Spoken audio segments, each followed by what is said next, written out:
Good afternoon, everyone. Thank you so much for coming. Welcome to Setting Up the Still Life Dilemma, Part 2. I'd like to thank Heatherley very, very much for allowing us to host, for hosting this event for us, and especially to Veronica, who isn't here right now, but she has been so enthusiastic and kind from the word go, so I'm very grateful to her. Finally, Claudia, James, Antony, if you hadn't generously agreed to be part of this, none of us would be here, so thank you very much.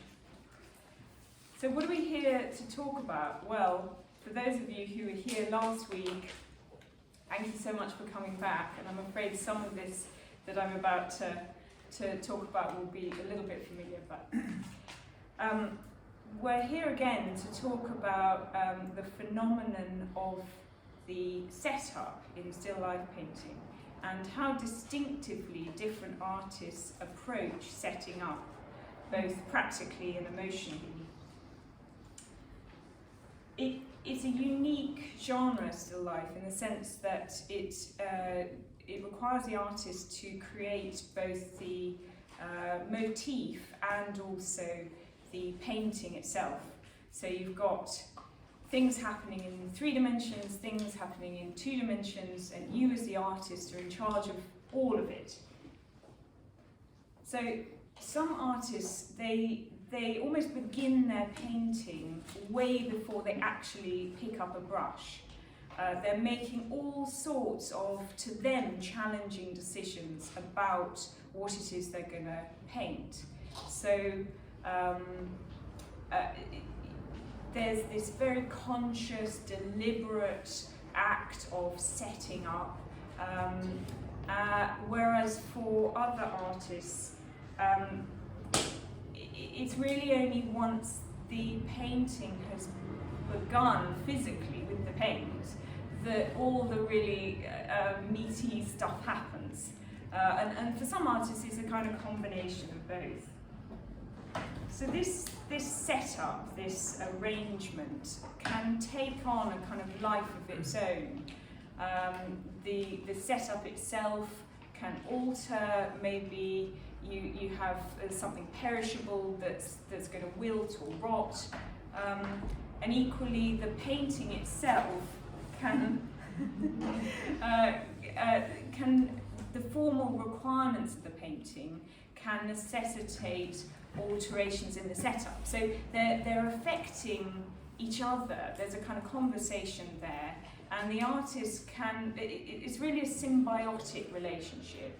And the artist can almost feel like they're a kind of referee, between these 2 entities, trying to find the next step, the way forward.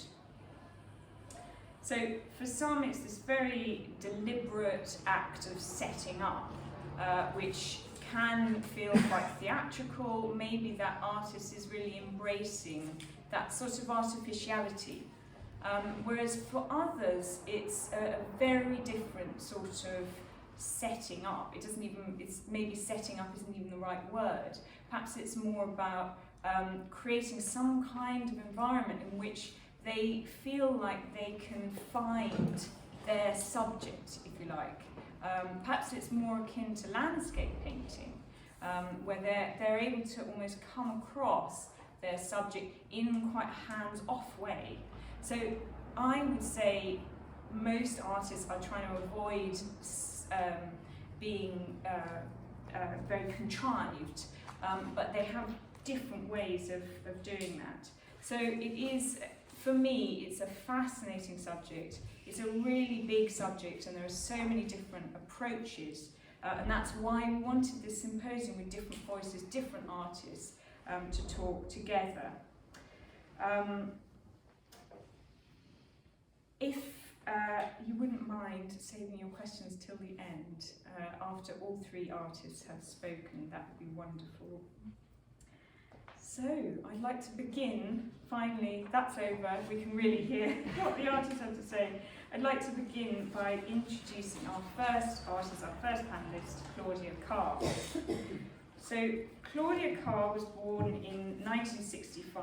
I'm actually going to go straight through to our first image, if that's okay with you. No, I thought you were going to skip my birthday.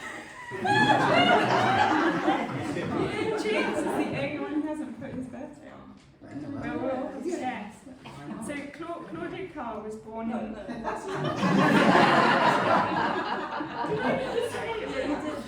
She studied at the Slade for her BA and MA.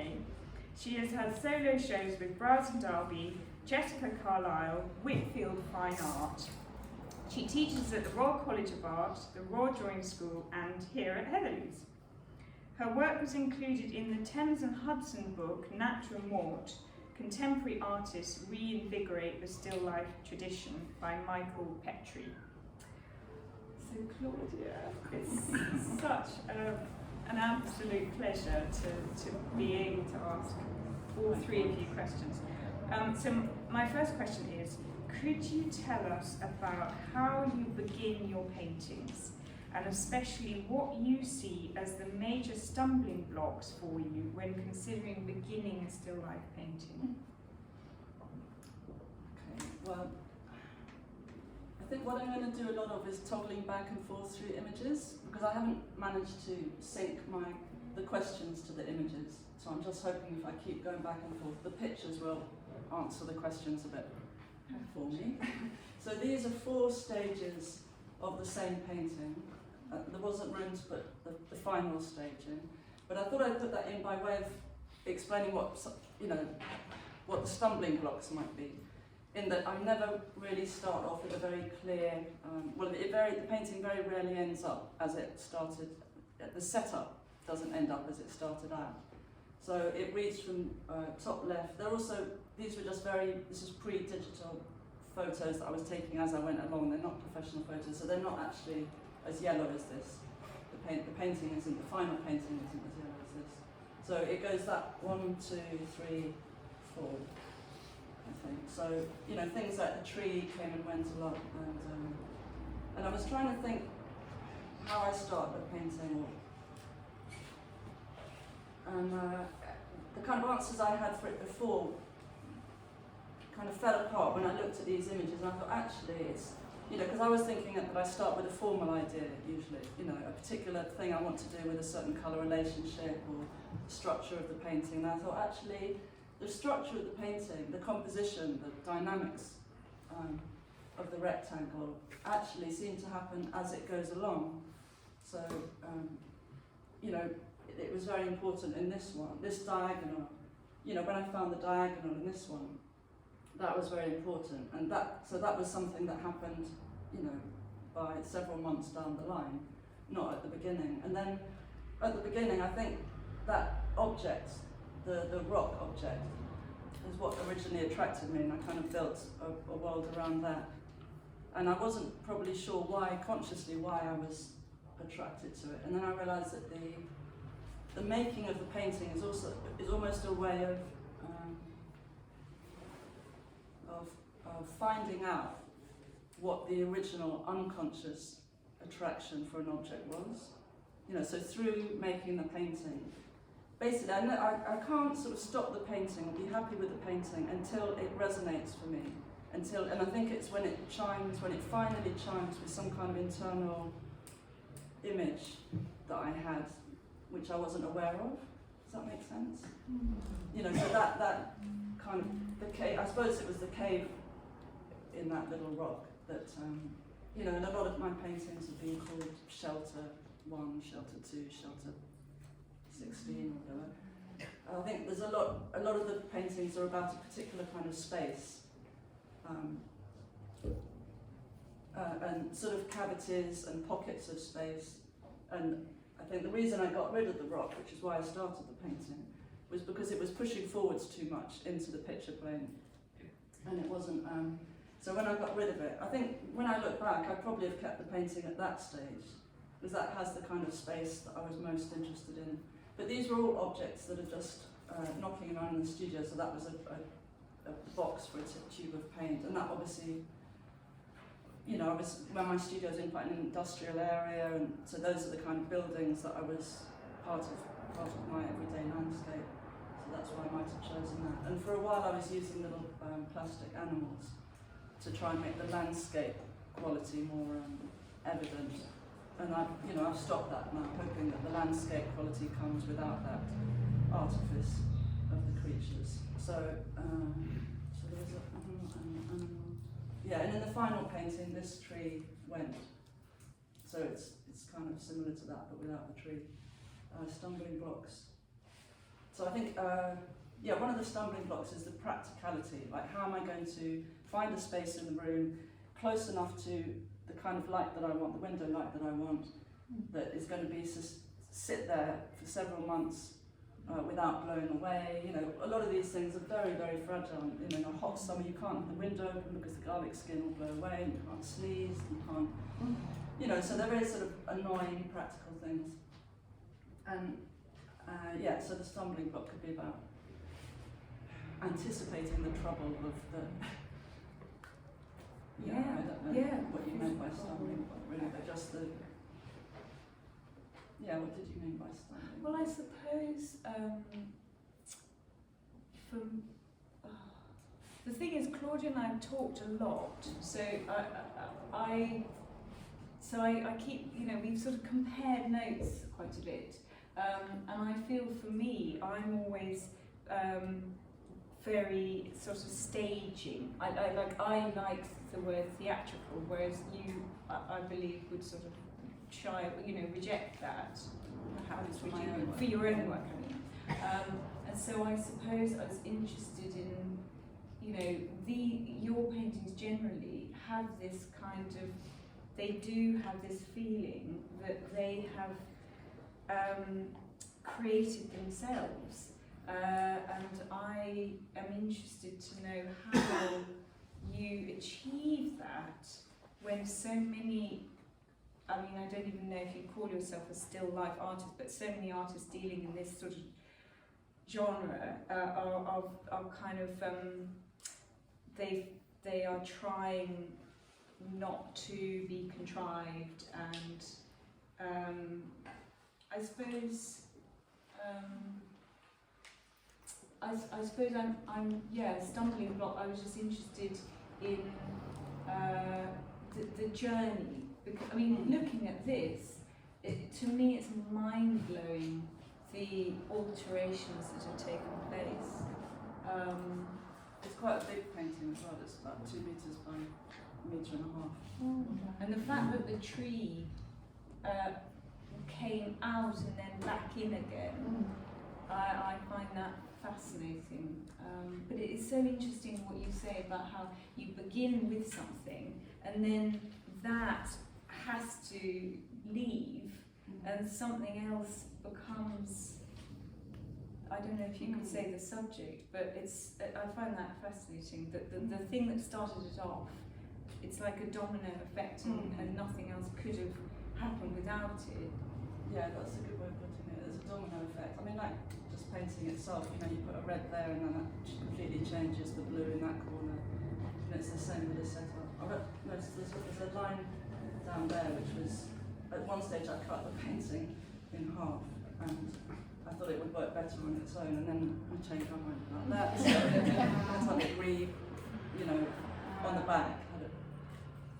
So that's incredible. It's not very efficient process. It's pitifully small the amount of time we have. If it's okay, I'm going to ask you the next question. So it seems to me that many of the forms depicted in your paintings can be seen by the viewer as representing at least two things simultaneously. For instance, a piece of material and a rock face, or a small blade of grass and the trunk of a tree, perhaps. Do you think an object needs to have the capacity for ambiguity or duality in order to become subject matter for you? Yes. Yeah, for me, generally, yeah. That's That's not a very long answer. I've just got stacks of things that I've written in answer to these questions. It really delights me that that there was a yes, because that's a huge thing. To me, that's a really strong aspect of your painting, but it's not. Yeah, and I think I might reject theatricality, but I suppose I can't deny that there's a lot of fantasy in it. And you know, like when you're a kid and you make camps. I think this is all about making camps for me. Yes. It's just that. And so if something can evoke, you know, if a tiny bit of grit can evoke a great big boulder, that's going to be more interesting to me than you know, an earring or something. Sorry? Could both of you speak up a little bit? Oh, louder? sorry, Thank you. Sorry about Thanks. that. Thank you. No, but if it was if it was a little bit of grit for me, that it could evoke a giant boulder, that's going to be more. It's going to fit. I can make a camp out of that. Whereas if it's a little earring, it's very hard for that because of our sense, the way we recognise our perception, the way we recognise objects. It's very hard for that ever to read as a giant thing that I could be walking underneath of. It's always going to be an earring, then it's got connotations of, you know, well, you know, jewellery, people, ears, women, all sorts. So I think, yeah, ambiguity is, but I don't want to be sort of, I mean, at the moment I'm painting flowers, and, you know, they are flowers, but I'm still looking for the, you know, like with a chrysanthemum, between the petals, there are still these deep cavities. So I'm still interested in the kind of enter-interable spaces, even in something recognisable like a flower. So I suppose they're not so ambiguous. But then, like Kate, I wouldn't want to paint the. So you're not Kate. Well, last week Kate was, and she wasn't painting. You know, she doesn't paint the vase, the pot. You know. So for me, I'm interested in the flowers and the tangle of. They could read like a jungle or larger things. So I mean, there's something here which isn't very ambiguous. I put this in because it was an example of. Well, I don't think it is. Can you read what it is? It's quite clear, isn't it? To me, it's clear that it's muscles. Yeah. So, and I put it in as an example of. A quick setup, which was very unusual for me. I was working in India and just in a kind of, you know, a room that wasn't my studio and hadn't got a build-up of debris over several years. And so one day somebody that worked there, gave me, his father had bought, fished some mussels that day. And you can imagine in India, you don't turn, and he offered me this plate. And I'm allergic to fish, so in India you can't turn food, you know, it was an awful thing to turn food down when somebody gives you food. So I thought, I can't eat them, so I'll paint them.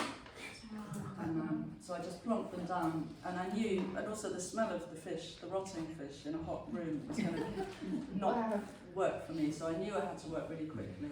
And then actually and one of the things that was most important for me was the relationship between that orange and this grey, trying to activate the grey with one tiny piece of orange.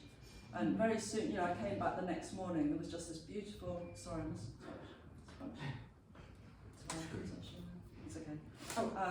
There was everything's fine. a line of ants, basically, you know, into the room, up the side of the chair, onto the table, and into here. And gradually, over the next 3 days, these ants, in the most orderly fashion, just ate out the entire centre of so the room never smelt of fish. Unfortunately, the focus of the painting disappeared, the orange. And then once they cleaned out the inside of the shell, they left. It was such a humbling thing to. So even though it's a kind of a dead thing, this shell, it was animated by the creatures that I was sharing the space with. Anyway, that's not really anything to do with landscape. That's ambiguous. Yeah, give me another question. Yes, why not? Your paintings, to me, seem to blur the boundaries between the nameable objects in your paintings and their surroundings. I believe you reject the idea of a background. do you think a desire to blur boundaries between forms and their environments affects how you compose, I said paintings, but really how you compose the setup? Yes. Laura's questions are so good. I've had such fun reading them and writing a million different answers, and then arriving without any answer. But so I think this is a kind of, this is an example of a kind of not setup. So this is what my studio looks like. You know, a studio that I've inhabited for several years. So these are flowers that I might have painted and then they've died, but then in their dying they've become something else for me. You know, they're and the same with all these, and even these little bits of black. I'm not in the studio anymore, but there was a mouse that was riddled with mice, so they're very useful kind of markers across the space, so I wouldn't clear them away. But and then this at the back is a pile of ash, which I kind of brought back to the studio once, thinking that, you know, because I wanted to paint about grey, and I wanted a material that would evoke a landscape, and I never found a way to use it. But then somehow it ends up being in the background of something else. So if I was to paint that rose, it would affect, you know, that. So it's quite accidental how the landscapes sort of develop.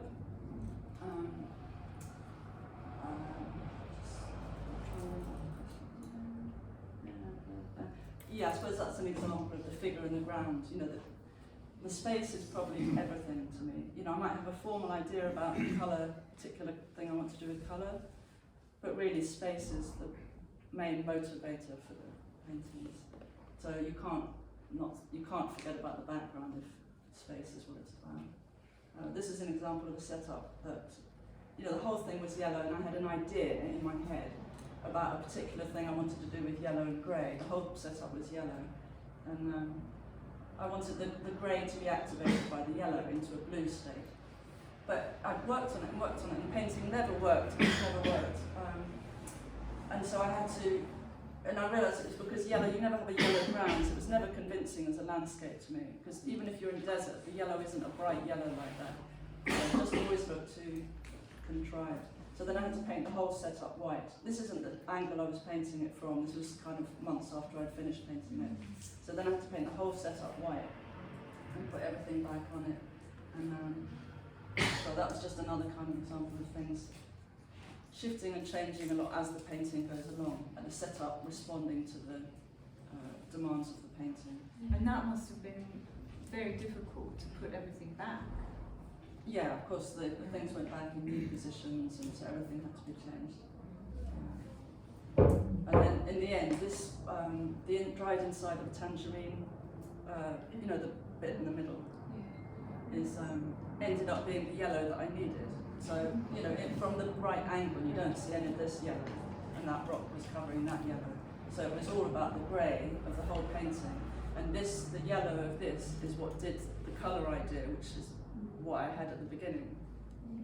But it also had a rhythmic thing. It was about like flames, like a painting I'd seen by Giorgione, where there's flames on the ground.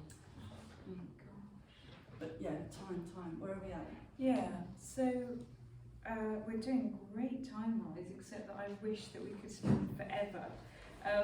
This is actually the final question. There seems to be a close connection between your paintings and your drawings. To me, would you be able to talk about the difference between what you're aiming to achieve in your still life drawings and what you're aiming to achieve in your still life paintings? And does this affect what you choose to include in your pictures? I mean, you could simplify that if you prefer to just please say anything at all about your drawings. This is what I mean, how brilliant she is. Okay, so I put this in at the last minute, and I think it was an example of, I think we talked about what you meant by the similarity between my paintings and the drawings was some of the drawings are quite sort of maybe finished or sustained in a way that a painting might be. Yes, I mean, to me it's quite unusual to have these two strands sort of what seems to me almost side by side, and I'm just sort of fascinated by that, how much you invest, not just time, but in these extraordinary drawings. I think it's just because I joined Instagram in lockdown and put a lot of plants and twigs and things, and then after a bit I thought I have to put some art, or someone said you must put some art, so I thought I'll put drawings. So I put a lot of drawings, and I probably picked the ones that looked more finished, because there are still lots of just diagrammatic, scrappy ones. But I think the ones, I think usually when I'm drawing in the setup in the studio, they're they're nothing to do. They're just things that I see in the corner of my eye and I can't work out. For instance, because I don't have a natural facility with drawing, so I can't just get the ellipse right straight away. I might have to spend half an hour redrawing. So mostly the drawings are just about trying to understand how something works. So in this case, it was about the relationship, the spatial relationship between those two flower heads. And I might have wanted to paint it, but one was purple and one was pink, and there wasn't a colour idea in there for me. So by drawing, I could just deal with the space. But this, I suppose this is an example of drawing. This is a painting that's quite big. It's over 1 metre square. It's a metre 53 square, isn't it? Which is enormous. I remember seeing it, and it is enormous. But the reason things like this happen, these twigs and things, are because I can't get the drawing right. So there was an amazing cavity under there. There was a rubble sack, actually from Donna's studio. Do you remember that? And because I thought I must start painting something bigger because my eyes are getting worse and worse. And so there was this nice big rubble sack. But then I ended up getting involved in about that, bit of it. So it ended up being, anyway, there was this beautiful cavity in here and I couldn't draw it. I couldn't make it believable as a cavity. So I had to sort of put something like this stick thing in that area to activate the space around the stick, which activated the space in the cavity. And then something like that would have been to change the orientation, the energy of the painting. So it was all the brightness was all curling around too much that way. So I needed an arabesque in there. So that's why that stick came along. So I never set out to have a painting of an arch with a stick here and a tree there. They all those elements just come in gradually, and then that area needed something bright. And so I happened to have all these white polystyrene balls hanging around, so that went in there, and then it sort of evoked a mood for me.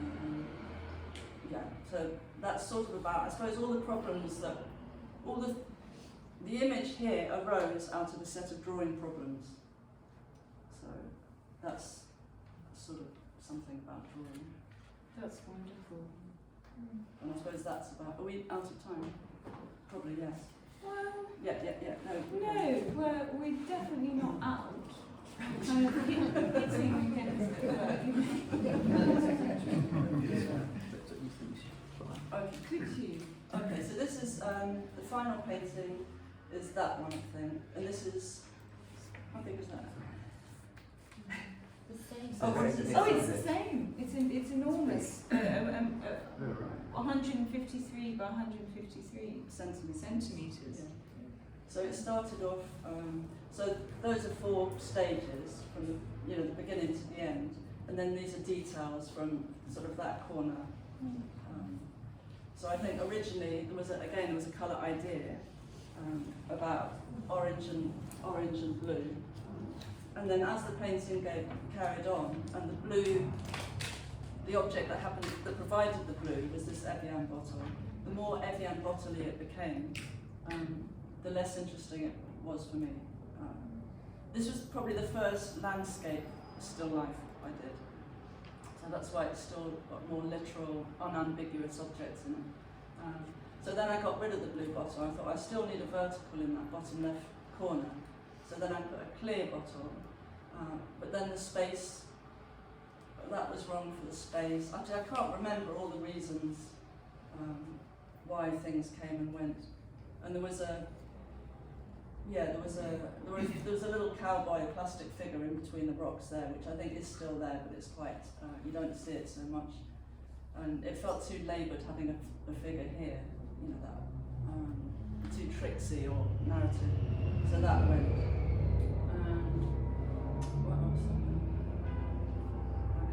things like that white line there came about because when I picked up, this black thing was a paintbrush, and after months of painting it, when I picked up that brush, so much dust had landed on the whole setup that, you know, that would have been the colour of the table when I started, but I hadn't realised how much, you know, it was by Southwark Bridge, that studio, so there was a lot of traffic, dust. So, you know, but I was happy with the white line at that particular point in the structure of the painting, but that was just a coincidence because of the dust thing. Is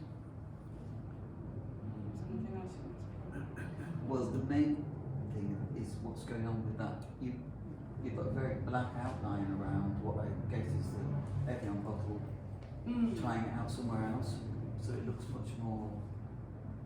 Obviously, that's just a temporary thing. Is that how you move things? No, I don't. I don't know, almost, you put that back on. Because it looks very different. It does, doesn't it? What was the date, Laura? 90. Oh, did you like the date? Oh, is it here? 97, 1997. So I can't remember. It's so long. But I don't know, actually, I'm thinking maybe that was another contrivance. I think when I was redrawing it, and I thought, what if I just didn't paint it, but I drew it and left a drawing element, a graphic drawing element in the painting. And I think I wanted that to happen, and then I just realised I couldn't pull it off. But, you know, I like that. I mean, I like it now looking at it, having the graphic element and the painted. So that's how it is, bottom right? Or bottom No, left? The top right. top right. That's the finish. finish. Yeah. That's the finish. It disappears. It goes. Yeah. Anyway, thanks. I find it extraordinary how much, you know, Claudia, basically you wrote the intro and I sort of tried to put it in my own words, but together we wrote it. And that part, you know, where I was talking about someone wanting to sort of find things and letting things happen and respond, and you know, I feel like you exemplify that. It's this just incredibly hands-off, very, very sensitive, great sensitivity you have to what is happening and the way that what you're looking at is evolving. And I find it really interesting that these little horses and characters entered the paintings and then exited them. You know, almost it's like they allowed you to see it even more as a landscape, and then you didn't need them anymore. It's amazing. It could be very long performance art. I mean, it's the way you're talking about it. Just only you are seeing it, but it's coming and going and changing. But they do remain in some of your paintings, the little horses and things. They have them in the past. Yeah. But you don't really paint them anymore. No. I mean, you've often got a living person in front of you, painting a living person. For me, this is like my living person. So all the ants and the dust and the plastic animals coming and going. I suppose it's like a trick. It's like kids, isn't it? It's what kids, you know, they animate the world for themselves. And or the world is animated and they tune into it. So I suppose I'm just lucky enough to be in a job where I can tune into that. Yeah, that kind of play. Yeah. I'm not very playful at all, to be honest. It's all very problematic. But, thank you.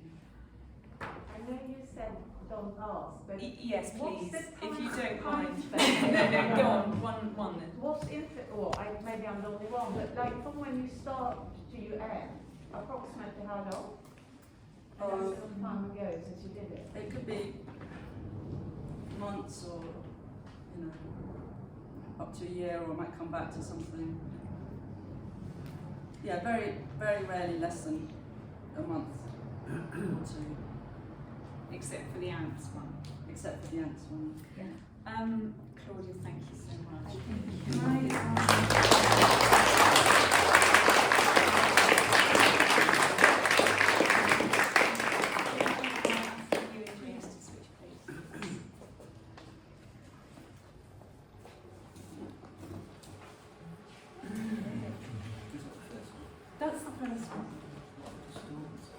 Do you want to go to the stool? Yeah. Sorry, James. I'm sorry. Right. James Lloyd graduated from the Slade School, no date, and teaches at the Royal Drawing School.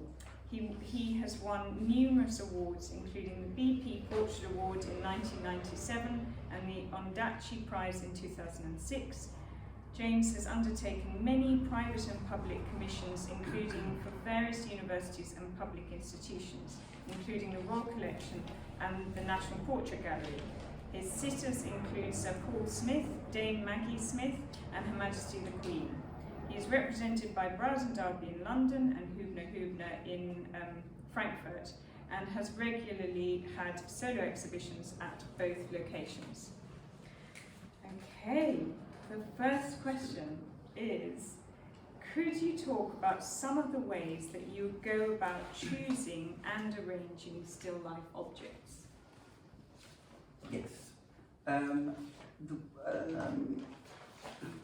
I generally go around choosing them, I think, between two ways, which is either something that's seen. I think pretty much everyone does it actually the same way, really. No, in this panel, no.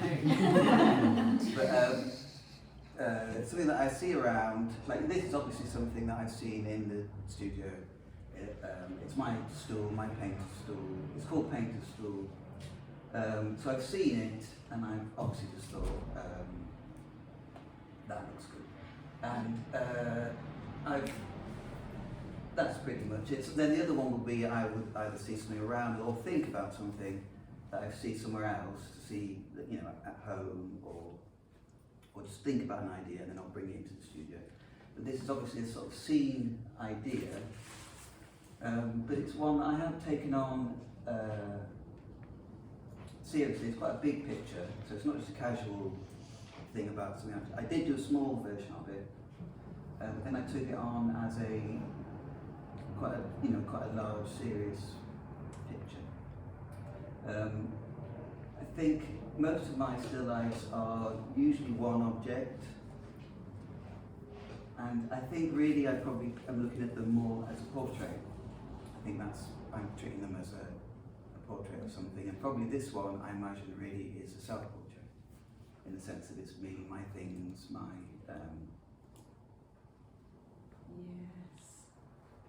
life as a painter. Yeah, that's probably about. And I probably maybe why I'm here as well in relation to what the way Claudia goes about it. I don't do that in the sense that I don't change things. I never change. I have the idea. I set it up, and then I do it. So probably like what you were saying on Instagram about Bo, the way Ombra would have an idea, and then that's the idea. Then they paint the idea. That's what I do. I don't do the other version where it changes during the process. Obviously, it changes a little bit. I might change things, but I don't generally change a lot. I wouldn't change the bottles or anything like that. Is that peculiar to your still life paintings, or would you say that applies to most of your work? It applies to, it's the same. I don't treat them differently. One thing I did here, which is irrelevant to the question, but it's interesting for me, or might be interesting, is yes. to people making still. I don't know why I did it, but the size of this, that sort of A shape, is the exact same size as it was. Oh really? I sort of measured it and then thought. So, I don't know. It's a funny So thing it's to life do. size. It's life size, but then obviously it goes back. So that part is life size. I don't know. I do it sometimes. I do it on another one that we'll see in a minute. But that answers, I think, that question. It's not about. Well, choosing. it does. But would you be able to talk about the other ones as well in terms of how they came to be in the paintings? Or would yes. you rather not? I can. So I'm going here. No. Yeah, either way. Yeah. I'll go to that one next. So this is obviously something, in it actually was a scene thing. I use toilet roll as rags when I'm painting. And so then I thought, well, I could paint them. Originally they were just white. I had the first ones I did with like 2 towers of white toilet rolls. And then there's quite a few things when I do with still life that they evolved. Well, you do more paintings and you change them. You adapt. I change as you think, well, I could do colour. It's actually quite hard to find colour toilet rolls now. I mean, this one is a sort of peachy one you can get. Most of them are white. So the pink one, I had to sort of find it on the internet, and it's sort of fancy, slightly fancy toilet roll, and it's bright red on the inside. Oh my god! So I have to paint that out. So that is, I guess, it's not just it shows us. I obviously want it to look like it's just something I've found and I've seen, but so in a sense I could have left the red in, the bright red, but because that would be too distracting from the idea of it just being a toilet roll, because obviously then that would be the first thing you see and you think, why is it red and why did you make it red? So I just painted it brown so it looked like a normal toilet roll. Did you physically paint the actual toilet roll and then painted it? I painted the inside and then the colour. depicted it? I think it's actually that one. No, it is that. One of them, it's actually darker, because when you paint it, it looks darker when you look at it. So I physically painted it inside. I guess this is Yeah, let's have another question. The objects depicted in many of your still life paintings seem to be situated in the real contemporary world, specifically when seen as a group in your studio. Do you consider yourself a realist? And if so, how does that impact how you set up a still life? I would consider myself a realist, yes, and that's also to do in the sense that I don't consciously try to do things in the way I paint something or in what I look at. I don't try to paint it in a different way other than that. I think everyone would say, oh, I just look at it and I paint whatever is in front of me. A lot of people would just say, I just paint what I see, and people have that's very different for lots of people. You can have, we could all say, I'm just painting what I see in front of me. But I know that I definitely don't try to, I don't consciously attempt a sort of different style that isn't from what I see. So I do try to literally just paint how it is and consider that a realist. I also, I think, am realistic in terms of what is there when I'm painting. For instance, I know this is kind of a funny thing, but say like these marks on the wall, which are paint marks, and they're kind of irrelevant in a sense, because you could think, well, it's a painter studio, and you could think, I want it to look like I painted a bit of marks on the wall, so you could casually do it. But there is a difference, but if you do it properly, and they're actually really, it might seem a bit pedantic, but there is a difference between consciously, and you can see it when it's done more slowly. You can tell that then you get a sense that this is a real space. So I don't literally paint those marks just to be pedantic far. I do it to show that I've looked at everything, to show that I've looked at everything in the space. So that is a sense of being a realist, I think. I suppose that you could call it a sort of literalist, but there's lots more literal painters than me. I feel like it gives the viewer this, as a viewer, you have this feeling that the artist has taken great care, and it's nothing like being fussy or pedantic or anything. And Kate Hopkins was saying she feels like there's this real tenderness in your painting, and I think that what you're describing of making something look like you've looked at it might have some bearing. Yeah, and I think I don't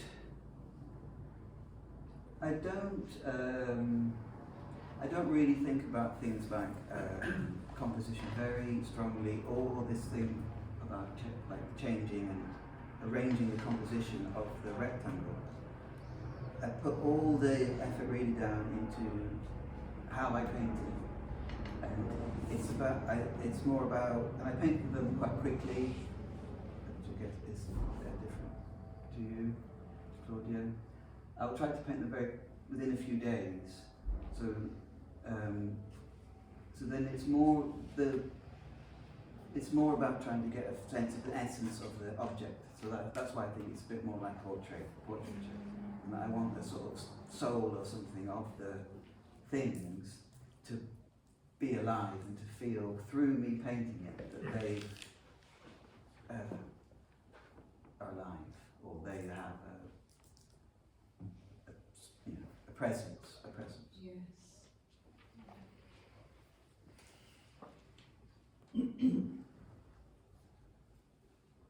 Many of your pictures seem to cross genres.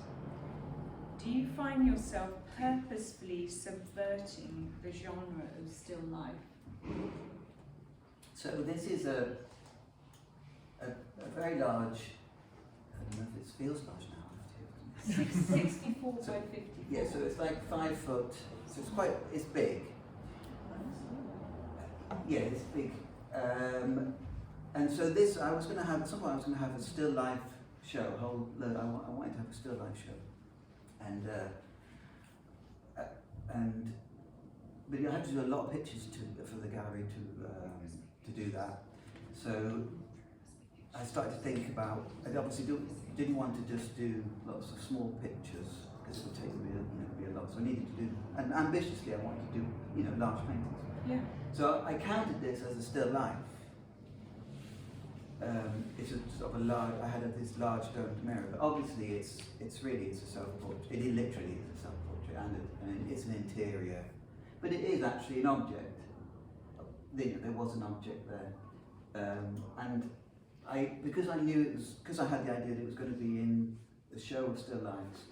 I was thinking about still life, and so I put this toilet roll here, because this is where I would paint the pictures from the toilet roll on this sort of box thing. So I put that in as a reference, I guess, to myself, to show it and to show it appearing in the reflection.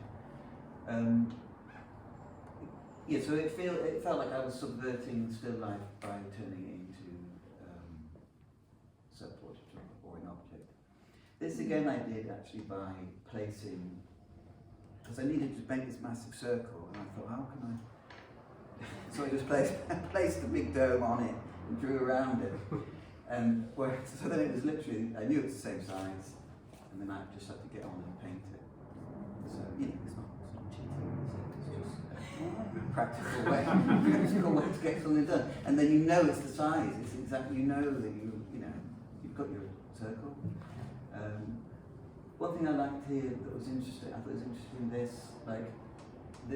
this little bowl, the things in the bowl you don't see until you see them in there. So I quite like things like that. So that was another aspect of being a realist, I think, is that I didn't change anything in when I paint things in these domed spaces, you don't have to change anything, because the dome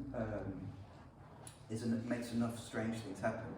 So all this sort of clutter, like if I was to paint a self-portrait, I might tidy things up and arrange things, or arrange the background to make it more, presentable. But here I didn't need to change, or any of the pictures on the wall, even if it came over this picture, the dome comes over some of the pictures. That's a way of me accepting and trying to make it look more real by, it's obvious that it's just something that has occurred. But this is a painting that I paint a lot of, came through painting balloons. It started that I painted some balloons, I painted a red balloon, then I painted metallic balloons, and I painted very big balloons, and then someone said, I have this dome, so I don't paint that. Was what was the question about? It's about subverting yeah. This is a perfect example of that, I think. Because I mean, you've got portraiture, interior, almost landscape Yeah, as well. And still life. But the idea was that it would be a still life, and as I said, with that, these elements, it was being a more traditional still life, and to make it that it was about still life. It was about me painting still life as well, I guess. It's quite, yeah, it is extraordinary to be sort of in this world and in that world at the same time.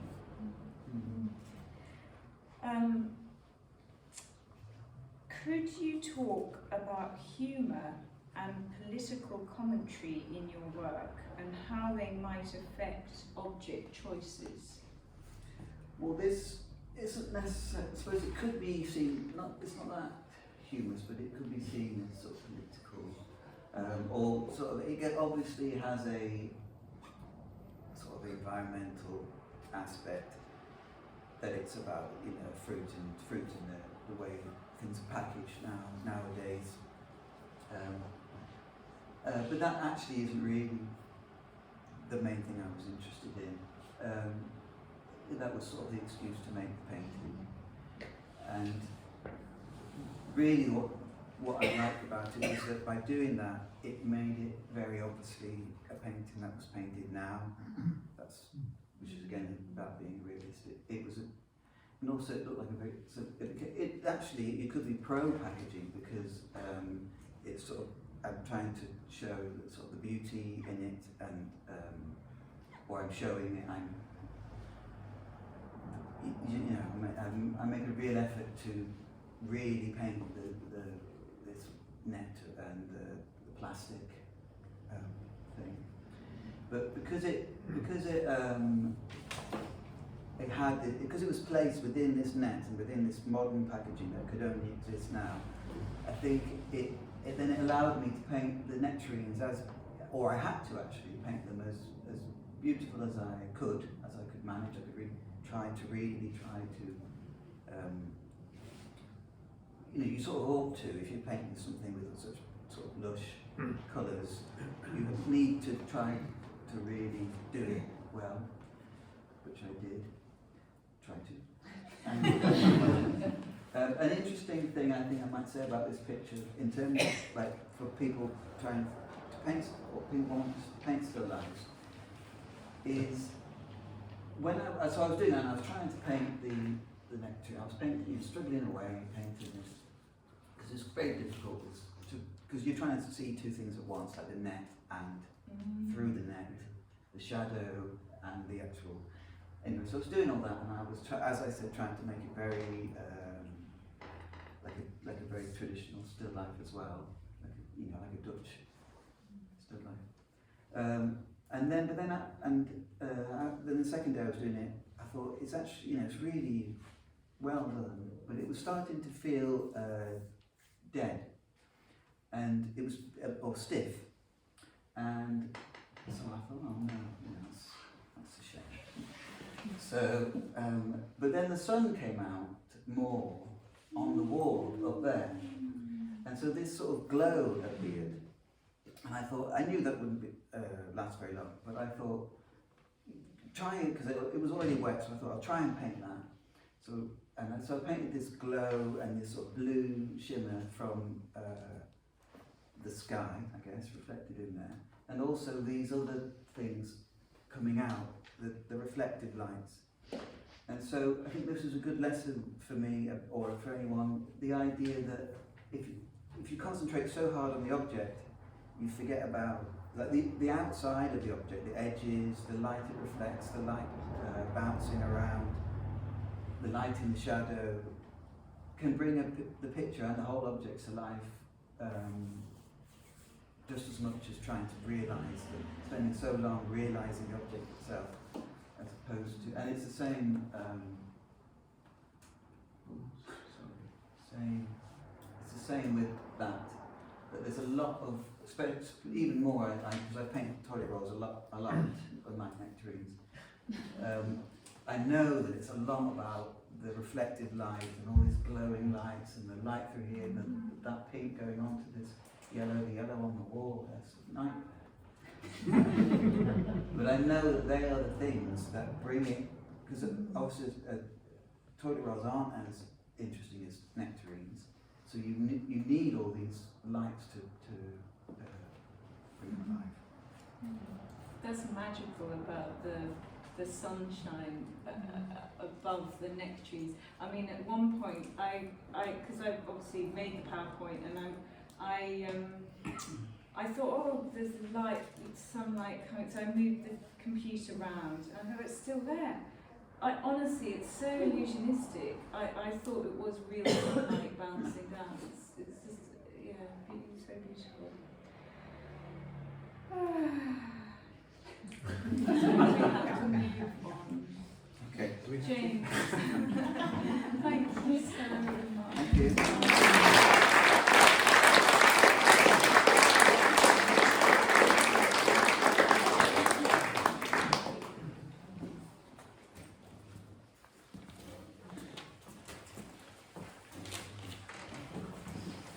Okay.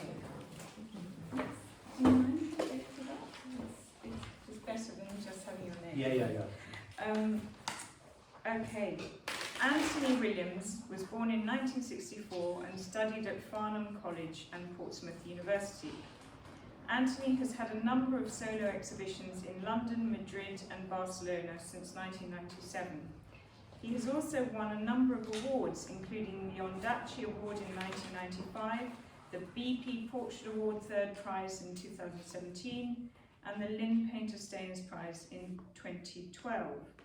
He has work in public and private collections, including the National Portrait Gallery, Oxford University and the House of Commons.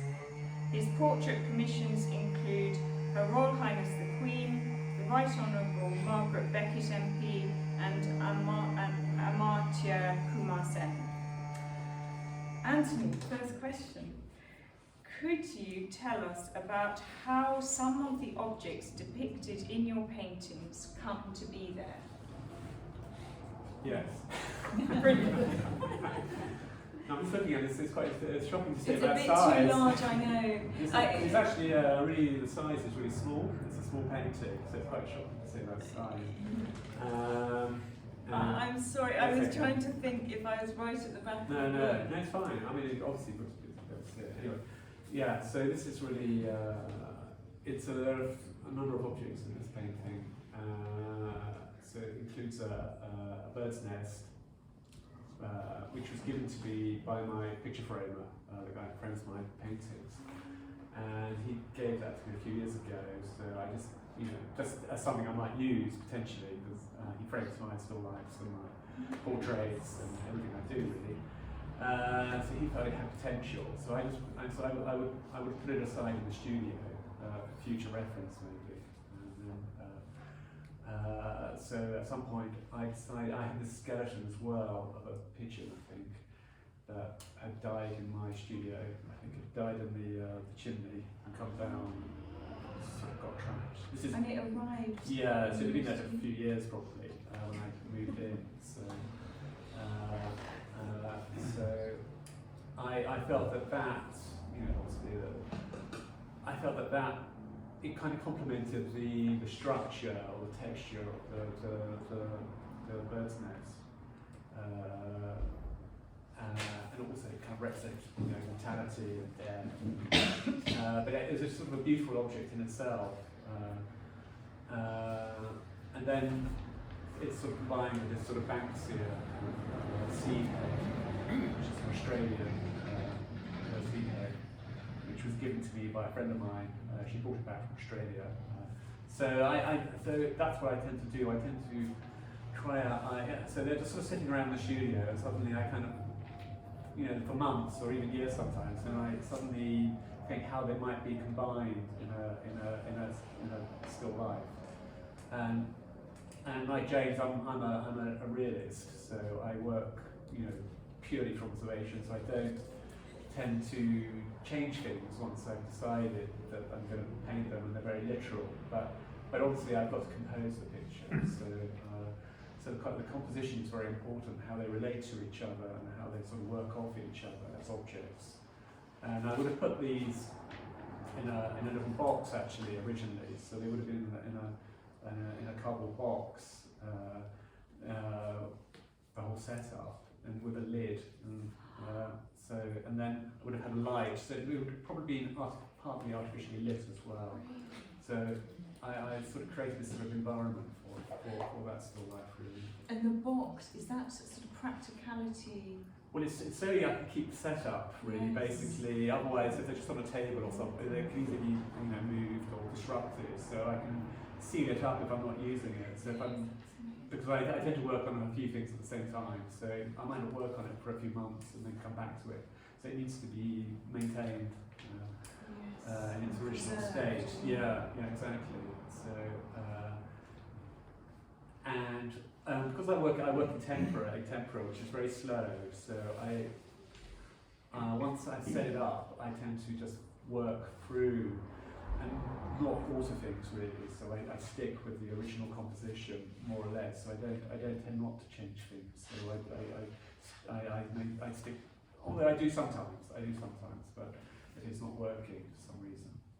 But generally, I will work through it right to the end from the original kind of idea.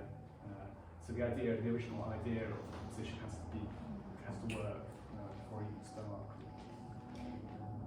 Do you mind if I ask, do you make drawings in order to arrive at the composition? No.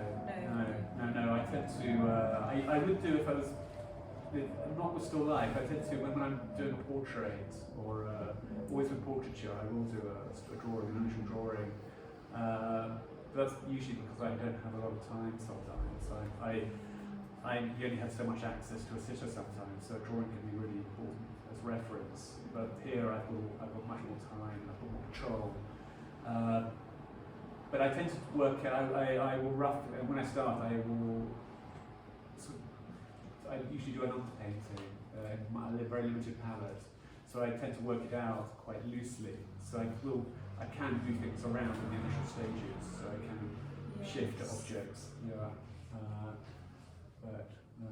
Yes, because there's a fascinating film of you on Messon's website, I think. About how you begin. Yeah. I've not seen it. Haven't you? No, it's wonderful. No, I can't. I don't want to see myself. I can't bear to see myself working. It's very interesting. Yeah. It's so interesting thinking about them situated in a box, because when you see a group of your still life paintings together, it feels like they're almost cinematic, because you feel this huge terrain. Actually. When I did the still life show, this is part of a still life show I did last year in it's actually 21, and I've been working on it. It was sort of instigated by the pandemic, really, in a sense, because I couldn't work with people so much, especially in 2020. It was very difficult to work with other, have models or sitters. So I went back to still life, and I spoke to my gallery about it as well, and they felt it would be a good idea just to put on a whole show of still life paintings, which I've never done before. I've always included them with other works. It's usually been a mixture of works, maybe a few still lifes, a few portraits or whatever. So it's the first time I did a sort of a concentrated kind of body of work that was just centered on still life. So, which I think it's been quite useful doing that really, because it's given my whole focus has been on that, on how I. And it's sort of changed the way I go about still life now. Because before, when I used to do still life, I would have the objects. I would have 3 or 4 objects on the table or whatever. So it was the relationship between those. But now it's changed slightly. So it's more about putting them on the table and then painting them as they are. Although obviously there's a lot of consideration that goes into that. I've sort of moved into trying to make them more, especially with some of the others, more of creating a sort of almost a landscape or an alternate kind of world, really. So with the objects, That might be a good moment to ask you the second question, actually. Could you give us an example of an object that might appeal to you but could never appear in your work, and why you think that might be? Yeah, I mean, with some of the objects, they're kind of toys. I do use toys, like toy houses, which I've kind of collected from, I don't know, antique shops. Would you Yeah, mind? yeah. I Yeah, mean, you do it. Yeah. You've actually, Yeah. you've even got it there. Yeah, that's the setup I'm working on at the moment. So that's a little toy house that I've used it before. I think I've painted that one before. And this is another setup for a future still life. So I'm combining things I bought this from an antique shop. Well, it's not an antique. It's just a toy house, and these are little toy trees, obviously, and that's just a pattern paper. And this is my mantelpiece. That's a marble in my above my fireplace in my studio. So I've sort of combined them to create a kind of a landscape, but it's obviously still light, but in the form of a landscape. So it's an artificial landscape, really. Should we go back to this one? Yeah. So that's the same house, but in a sort of like it's the same location. So this is actually a marble mantelpiece, but it also kind of registered as sort of ground. It's not. It has a sort of duality about it, as Claudia was saying. It felt like quite a hot kind of earthy, kind of reddish kind of soil almost, as well as being marble. So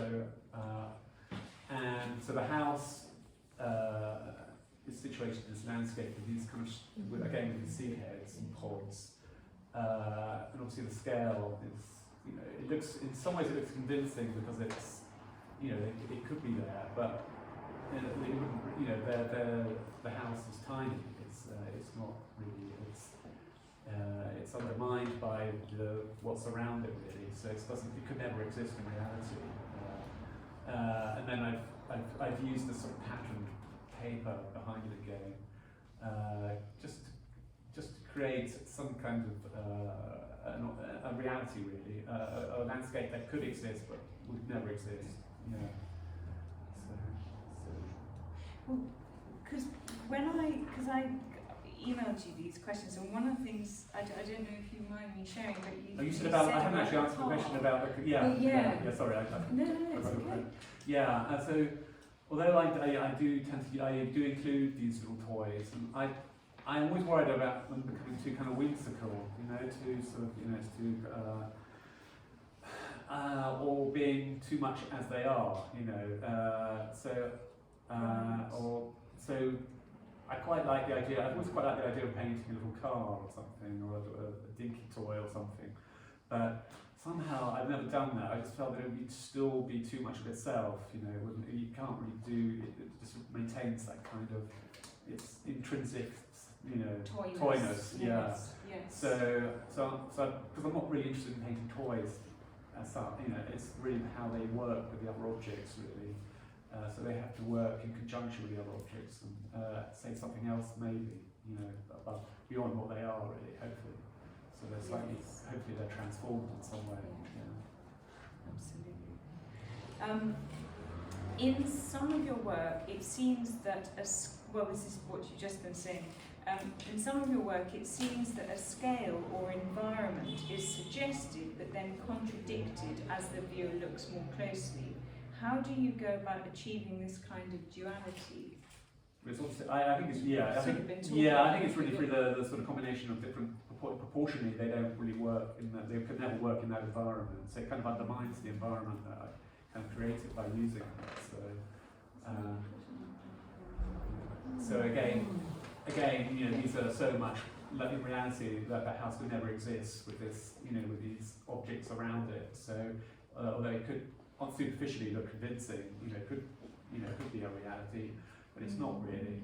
And with the more recent works, with this series of works, I've sort of used every inch really.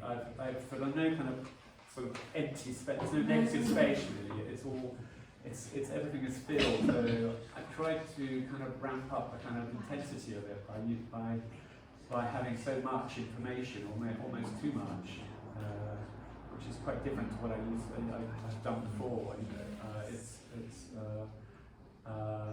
so I'm trying to create that kind of a level of intensity, that especially with details. There's a lot of detail, and they're quite. Yeah, I mean, this is so much bigger than the reality.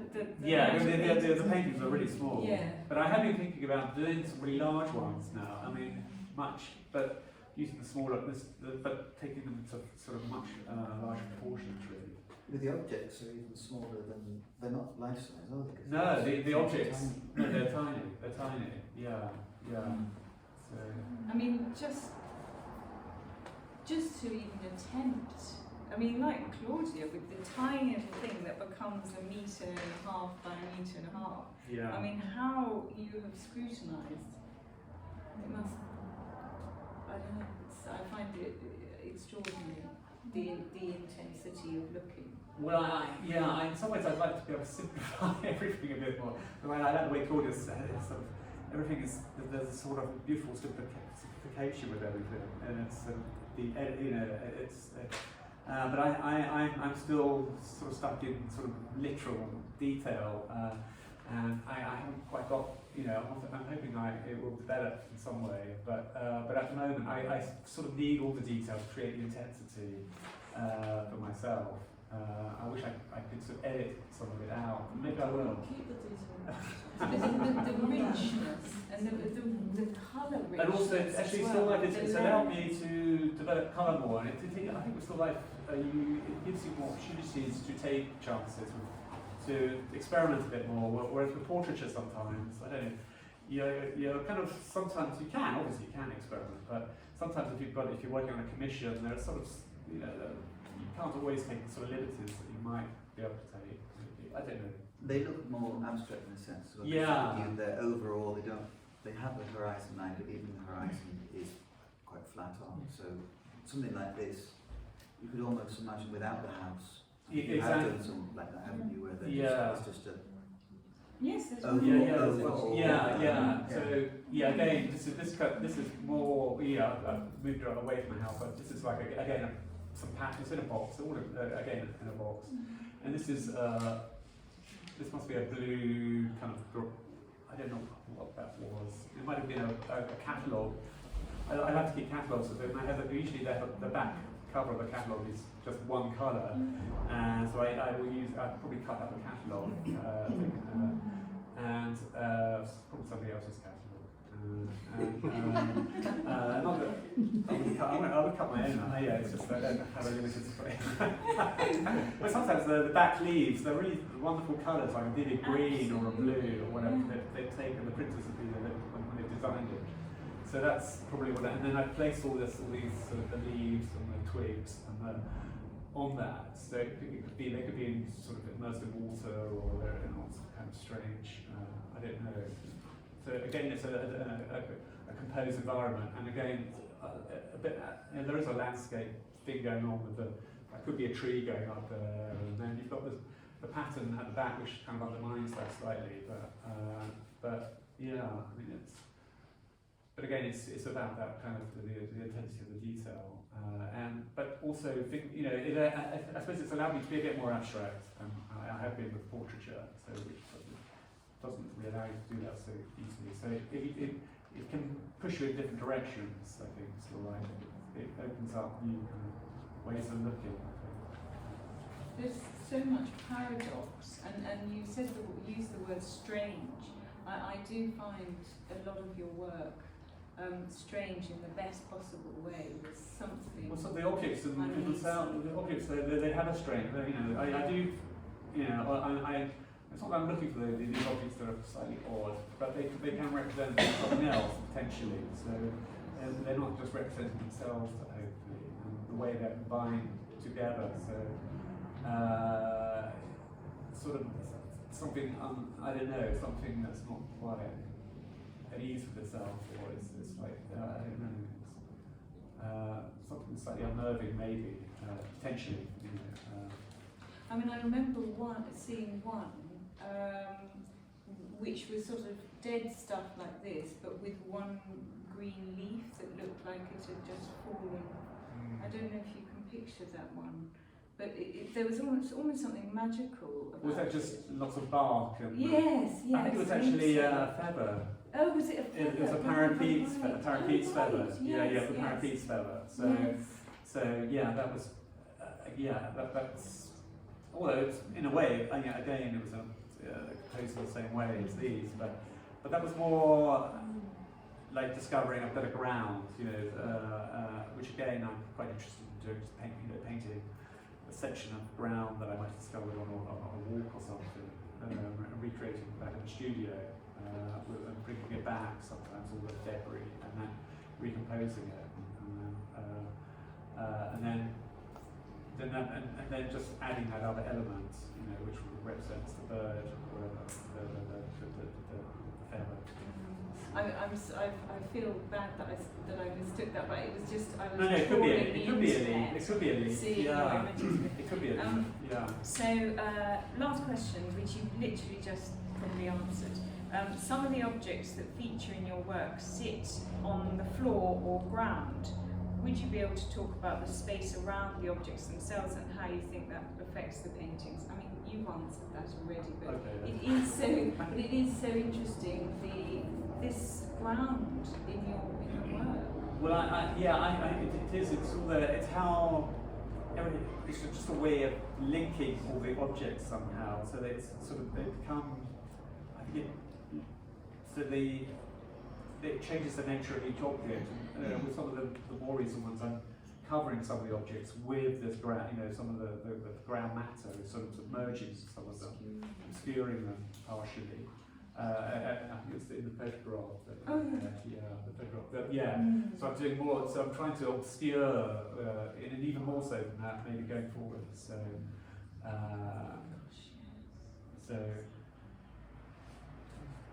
Yeah, it's just something. Looking at an area of ground, it's just the abstract nature of it all. Although it can be literal, but it's also abstract at the same time. These sort of strange kind of interactions of objects. Yeah. Okay, shall we?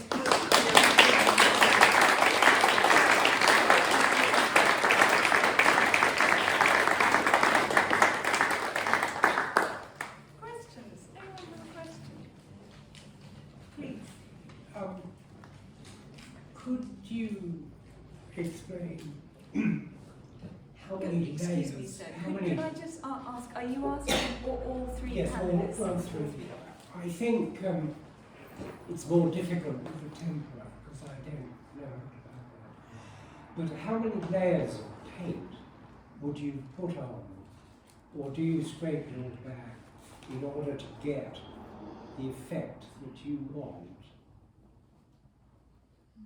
in a picture that you're making?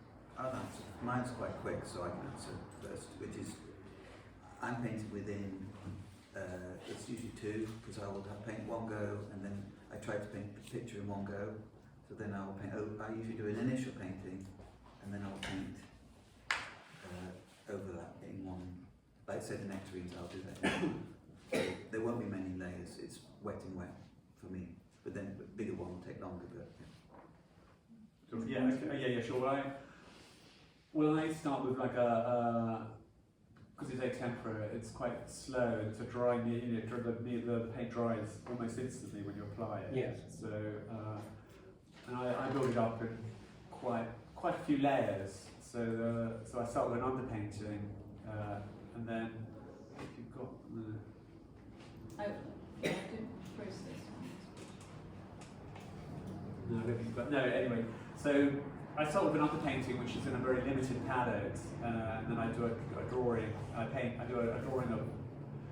So I start with a white gesso panel basically, and put a wash of yellow ochre over it, and then I do a black tempera kind of stroke painting onto that, working out the whole composition, and then I do another layer of terre verte with white over that, and then I do another layer of kind of Venetian red over that, and then I actually start using the proper colours, going forward. So I thought, just to get it, it's only when I only work like that when I work in tempera, so it's just a way of developing the underpainting. So it's quite a few layers, lots of layers. But my process isn't very at all systematic, so usually there'll be lots of layers, but a lot of them have been scraped back to the canvas, so the layers have disappeared. There isn't a sort of beginning that logically works through. There'll be a lot of paint, and then there'll be no paint, and then I'll scrape things off, then I'll put bits on, and then I'll, so it's not very organised. Anyone else? Could I just ask a question for James and Antony, who are accomplished portrait painters? I was wondering, is there any difference internally when you're painting a person versus the still life? I'm talking about your internal process and your thoughts. Have you observed any differences internally? That's convenient on my phone. Just interrupted. But is there any difference between a still life? Do you see a person as another still life, or do you see objects as little portraits of a house or a toilet roll? Do you see what I mean?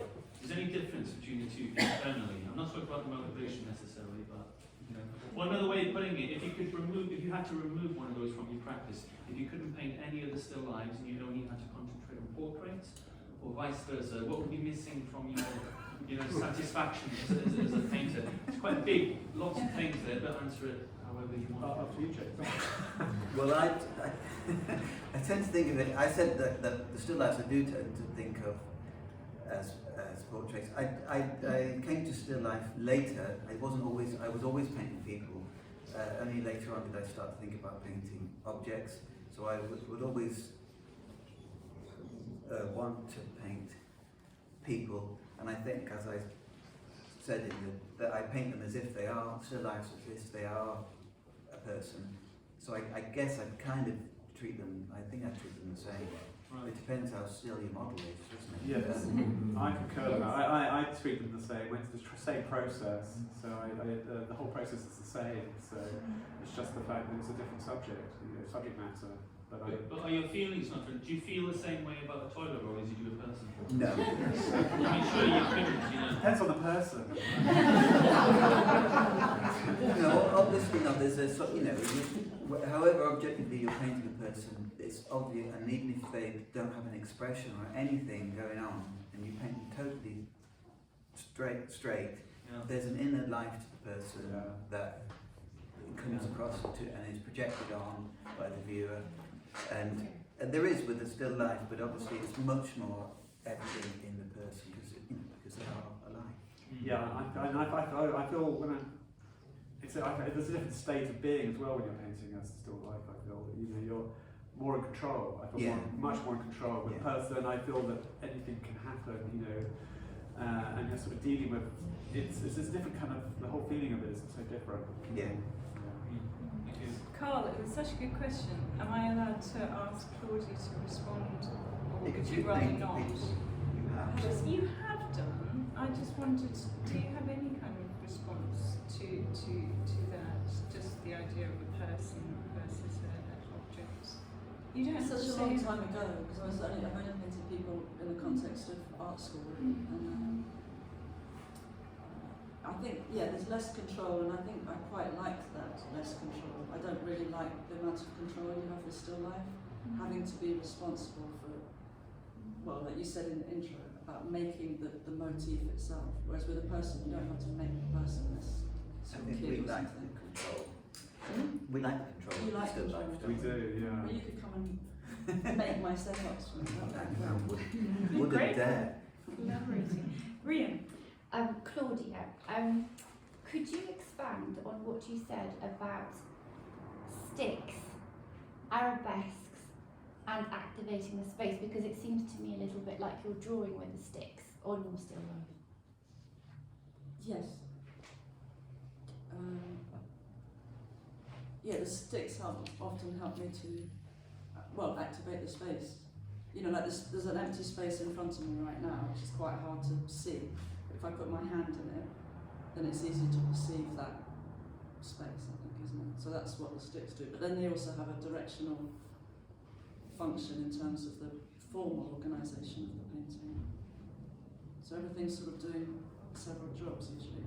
You know, kind of literal spatial job and a pictorial, a flat pictorial compositional job. And so would your moving of the objects in a still life be a bit like your drawing, like the action of drawing? It just seemed to me that it was a little bit, that's, I suppose you know, it just seemed like the way that you talked about your drawing was a bit like you talking about the stick in the Oh, it's when I'm space. actually moving it. Yeah. Well, that's interesting. Yeah, I mean, I suppose there is a kind of, I do think, you know, I mean, I don't follow many artists on Instagram, it's all movement people. You know, dance and movement is really, you know, I'm a terrible dancer, but you know, movement is really, so I suppose maybe that, you know, the moving around of things out there is something that's, I don't know, I haven't thought about it before. Related to So dance. drawing is drawing is kind of choreographing anyway, isn't Oh, it? that's really interesting, thank you. Hi. This is for anybody to respond to. So painters are often asked about the dilemma of when you know a painting is finished. But in this context, is there a similar dilemma knowing actually when it is that a painting starts once a setup is under negotiation, as you know, you move things around? Is there a kind of a similarity between those two questions and the devices that you might use to deal with that problem? Such an interesting question. No, I just did one. Someone else did. James. Yeah, you throw me with such a question. How do you know when a painting starts? Is the question sort of, isn't it? Or, So I'm kind of thinking, like, so, for example, James, you said that you like to do your still life paintings quite quickly. mm-hmm.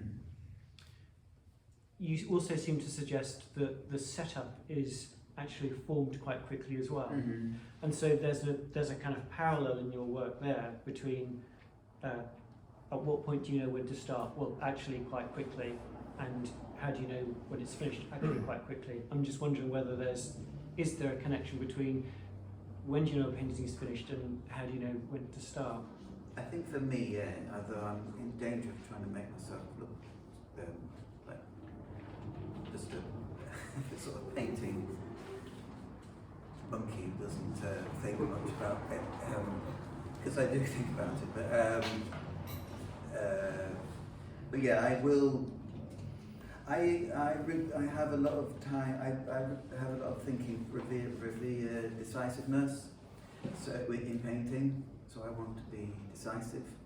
So and now, so that's why I will think about something and then just and also there's a slight element of chance that you will accept what's there quite quickly and just deal with it, which is obviously very different. But yeah, so for me it's quite simple. Well, there is a dilemma around setting it up. I think it's, you know, because it's trying to be convinced that this is actually going to work as something. You know, is it just a collection of objects that's totally meaningless? So, and it's often the relationship between the objects is so pivotal. So you know, it just changes slightly, it becomes something else. So it's carrying that kind of sudden kind of almost not inspiration, but a feeling that this is really working. That there's something going on here. That's, I don't know quite how to explain it, but it's how they relate to each other, and they can only relate to each other. It's just in that combination that really makes it something else. That gives it potential. So it's when that's when I think you can start. I feel. So before you've kind of achieved that, they're just a collection of objects. So it's That's so well put. Yeah. I think there probably is a parallel because I'm very slow to finish a painting or know when it's finished, and I probably am really slow to know when it's started. Because quite often the the setup will have been in the corner of my eye for like 6 years or something before I know I look at it and go, wow, before I kind of enter into it as a landscape and then I think I could paint it. You know, that's the ideal situation when I've been in a studio for many years and a lot of stuff is accrued. And every time I find a new rock or a thing, I bring it to the studio, I just put it down. I don't artfully, willfully place it. It just goes down where there's a space. So the juxtapositions are quite random. So they're kind of gestating, I suppose, the landscapes for a long time. And then at a certain point, like I say, I just catch it in the corner of my eye and think, okay, there's an idea. That might be something that we all three might be able to agree on. Yeah, no, absolutely. Yeah, I'm sure that's really common. But also that the meaning of the picture seems to come from sort of the energy of engaging with it as you're doing it. Absolutely, yeah, definitely.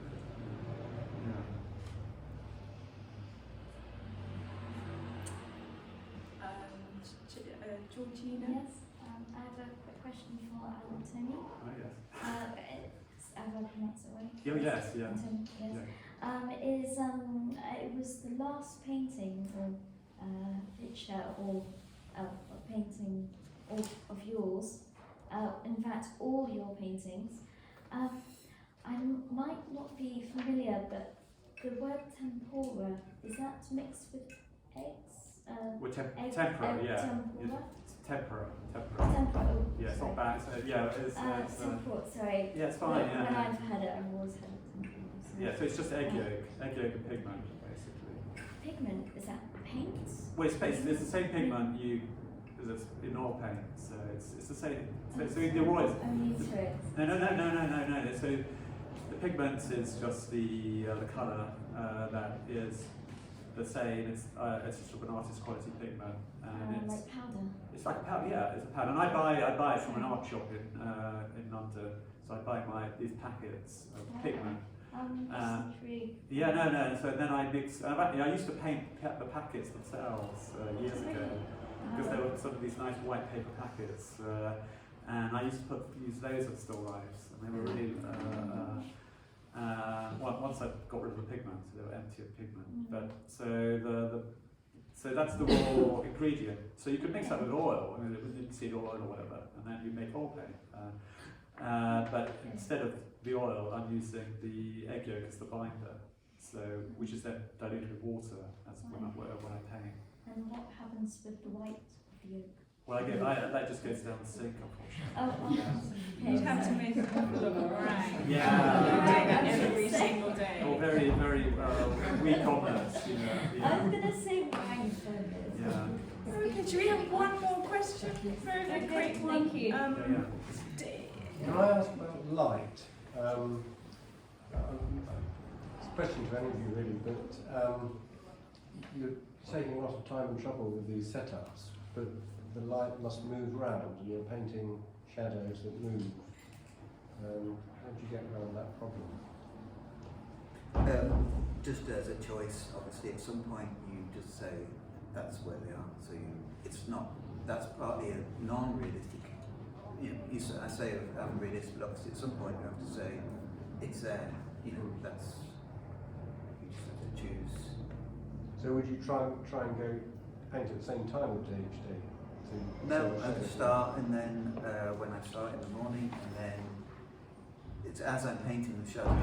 Because I'm doing it in one go, when I get round to be painting the shadow, it's wherever it is. Yeah. And sometimes if I'm painting a thing in longer time, the shadows might actually be different. They might, but people wouldn't really notice. For me, it's a decision that you just make a decision. Yeah, I did have a source of light. So even if it's in a box, there is some kind of light, even if it's artificial or natural. So, but as like James, I paint for the whole day, and I might make.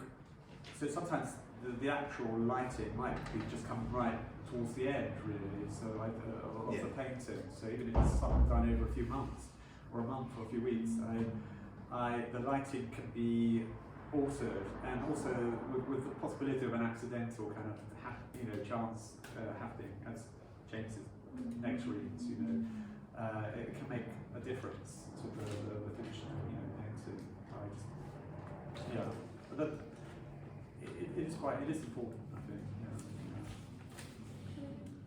Yeah, light's really important to me, and I'm quite neurotic and controlling about it. So I block off a lot of windows, and I'll have a morning painting and an afternoon paint, a sunny morning and sunny afternoon. So I could have like 4 paintings on the go to make the light consistent, and a very, very blocked out window, so it's a very focused. Could I just ask you that? Do you add a spotlight at all? Ever? Me? Yeah. No, only daylight. I do sometimes. Yeah, I do sometimes. Yeah, especially in the winter. So it gets dark at 4 o'clock. Yes. I just have daylight. I wish we could be here for all evening, but unfortunately we have to say goodnight now. Thank you all so much.